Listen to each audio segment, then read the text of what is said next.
Pessoal, 8 horas e 52 minutos, vou virar a página aqui, no nosso Conversa de Redação.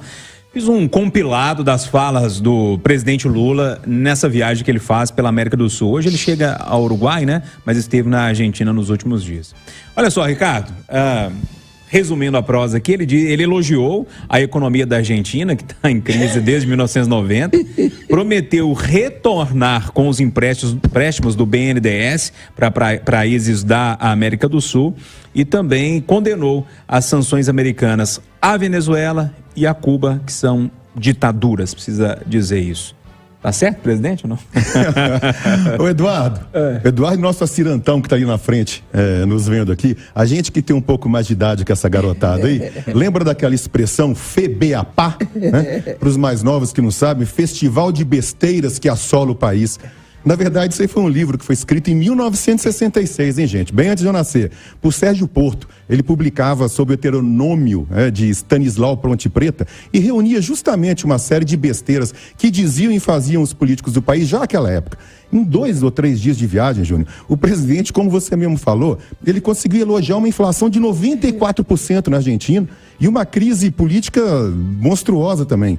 Ele foi defender os calotes bilionários, ele defendeu os calotes bilionários que a gente levou da Venezuela e de Cuba, né, para aqueles empréstimos do BNDES, e ainda prometeu que vai emprestar novamente, hein? E aí, como não estava satisfeito, para poder finalizar, ele foi e falou em autodeterminação dos povos para poder defender as ditaduras cubana e venezuelana. Gente, autodeterminação de que povo? Só se for do povo, o restrito povo do governo das ditaduras desses países, porque o povo mesmo que é bom desses países, ele só se lasca. Só faltou mesmo ele elogiar o Putin, né? E defender a invasão da Ucrânia. Mas como ainda faltam mais uns 2 ou 3 dias de viagem, pode ser que até lá ele resolva elogiar e incentivar mais guerra na Europa. E aí, Rita Mundinho, essas falas do presidente Lula? Pois é, faltou ele falar que vai resolver a guerra, né, Ricardo, numa mesa de bar tomando cerveja com o Putin. Ele já falou lá atrás, né? Ele já falou isso. E mais, eu quero saber se essa foi o que mais me chamou a atenção. Segundo ele, ninguém tem nada a ver com o que acontece em Venezuela e Cuba. Cada um tem seu modelo. Eu espero que essa autodeterminação dos povos não seja aplicada ao Brasil e que a democracia permaneça. Ô Mauro Camargos, a sensação que o presidente ainda segue falando muito para a base dele, enquanto que o governo aqui vai trabalhando num outro caminho, talvez. É um governo que começa, de fato, o presidente tem cometido bastante excessos e é impressionante porque isso é um retrato do governo anterior. Nós vivemos um bom tempo falas do presidente desconectadas com o governo, prejudicando a capacidade administrativa. E agora Lula vai na mesma direção. Entre as falas, o que eu acho que é o mais importante é pensar o papel do BNDES. BNDES é Banco Nacional de Desenvolvimento Econômico e Social. Ou seja, é importante que as ações do banco promovam o desenvolvimento econômico e social do país. Se para isso é necessário emprestar dinheiro para o exterior, não é problema. A grande questão é o critério. Não pode ser para nações amigas ou porque tem afinidades ideológicas. Também o mesmo erro do governo anterior. Mudando o lado, Lula não pode cometer os mesmos erros que Bolsonaro cometeu, porque senão o resultado final do seu governo pode ser o mesmo. Pode ser o segundo presidente a não conseguir a reeleição ou que não faça o seu sucessor no país. É necessário, então, uma virada de chave, preocupar com as questões administrativas e principalmente as questões domésticas que impactam muito o país neste momento. Eu poderia dizer, Julinho, nem experiência me chamar. Não, vai lá. Eu poderia dizer que o meu discurso é o do palco, mas como eu gosto muito de falar, eu quero acrescentar apenas uma frase.